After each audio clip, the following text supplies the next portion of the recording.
Le bras de fer se durcit au Soudan entre pro et anti-armée.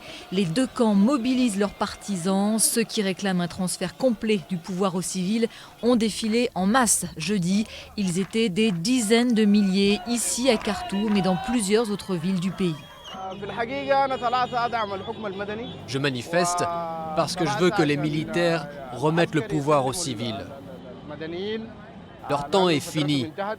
On leur a donné leur chance. Mais maintenant, on veut un pouvoir uniquement civil. En face, ceux qui veulent voir le pays dirigé par les militaires occupent la rue sans relâche. Ils campent devant le palais présidentiel et se disent déterminés à rester jusqu'à la chute du gouvernement.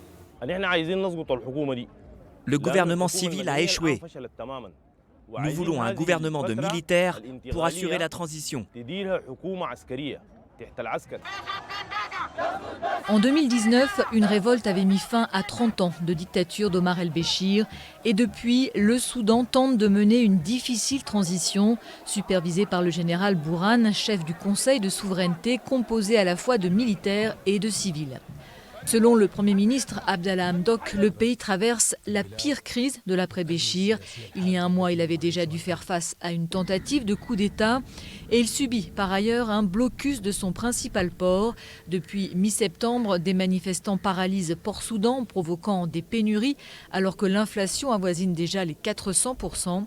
Ceux qui bloquent les accès au port appartiennent aux tribus Béja qui accusent Khartoum de ne pas accorder à leur région de l'est du pays la représentation qu'elle mérite au sein des nouvelles autorités.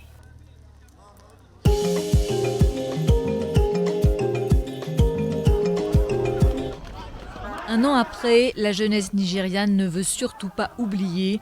Mercredi, elle a rendu hommage aux victimes de la sanglante répression du mouvement contre les violences policières d'octobre 2020. Un hommage en voiture pour limiter les risques d'arrestation. Une petite centaine de véhicules ont traversé le péage de Lekki à Lagos, lieu emblématique de la contestation. L'armée et la police y avaient ouvert le feu le 20 octobre, causant la mort d'au moins 10 manifestants désarmés. En nous tirant dessus, vous vous en êtes pris à la mauvaise génération. Et on ne va pas se taire, on va parler. Vous allez nous entendre. La sombre journée du 20 octobre 2020 avait été suivie par une semaine de pillage et de violence. À Abuja, ces manifestants exigent que justice soit enfin faite. Aucune des demandes qui ont conduit au mouvement de contestation n'a été satisfaite. Et il est également important que ceux qui ont été emprisonnés soient libérés immédiatement, 300 ou plus. L'hommage au péage de Lekki a été dispersé par la police à coups de gaz lacrymogène et au moins 6 personnes ont été arrêtées. Les autorités nigérianes réaffirment que les militaires n'ont pas tiré ici sur les manifestants il y a un an. Elles parlent d'un massacre fantôme.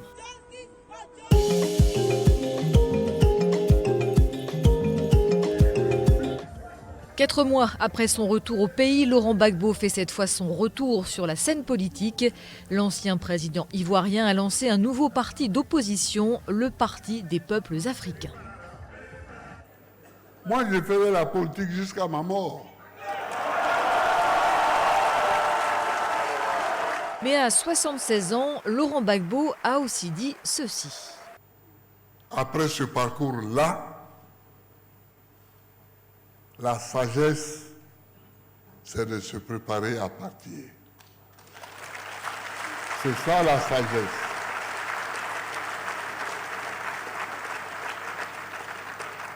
Mais j'ai décidé que je ne partirai pas brusquement. Alors l'ex-chef d'État a-t-il en tête la présidentielle de 2025 ? Difficile à décrypter. Il faut dire que lui-même n'a pas forcément toutes les cartes en main. L'actuel parti au pouvoir envisageant en effet d'abaisser à 75 ans l'âge limite pour se présenter. Cela fait 10 ans que Laurent Gbagbo avait déserté la scène politique ivoirienne. Poursuivi pour crimes contre l'humanité lors de la crise post-électorale de 2011, il avait été acquitté en juin dernier par la justice internationale.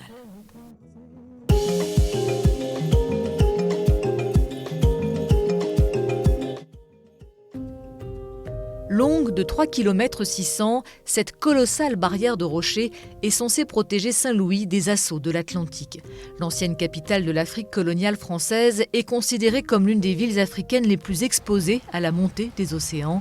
L'État sénégalais a lancé la construction de cette digue en 2019 et le chantier doit se terminer prochainement.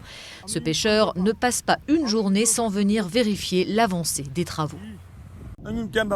Depuis plusieurs années, les habitants de la Langue de Barbarie sont confrontés à un seul problème. C'est l'avancée de la mer. Mais depuis que ce projet a débuté, nous sommes devenus optimistes.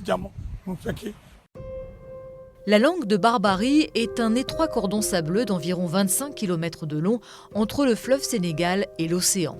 Le quartier des pêcheurs est à la merci des vagues qui se font plus fortes à la saison des pluies entre août et octobre.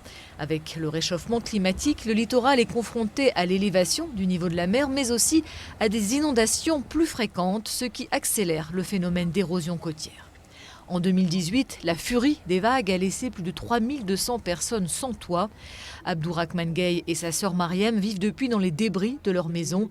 Les nuits où la mer est mauvaise, ils ne dorment plus. Ce projet de construction d'une digue est venu trop tard. Ça ne sert à rien de jouer au médecin une fois que les gens sont morts. Ils ont attendu que des milliards de francs CFA soient engloutis par la mer pour venir aujourd'hui mettre ces pierres. Ils sont 1500 à avoir été relogés dans ce camp à 12 km à l'intérieur des terres. Ceux qui vivent de la pêche doivent donc se réveiller très tôt pour rejoindre la mer. Nous vivons un calvaire ici. Dans les bungalows où on nous a relogés, il fait extrêmement chaud. Et nous vivons ici avec toute notre famille. Nous n'avons pas le choix. À terme, l'État prévoit la construction de 600 maisons à la place du camp.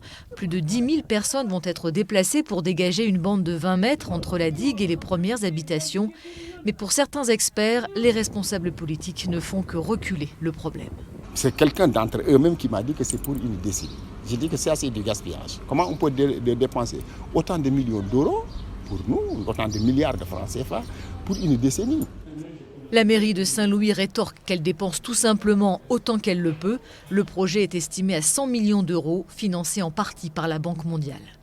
Il faut tenir compte que nous sommes au Sénégal avec un pays qui a des ressources quand même limitées. Quelle que soit notre volonté, il y a la réalité politique et économique qui est là. Les autorités restent malgré tout confiantes. Avec la découverte récente d'hydrocarbures au large des côtes, l'État espère pouvoir mieux financer à l'avenir sa bataille contre l'érosion côtière.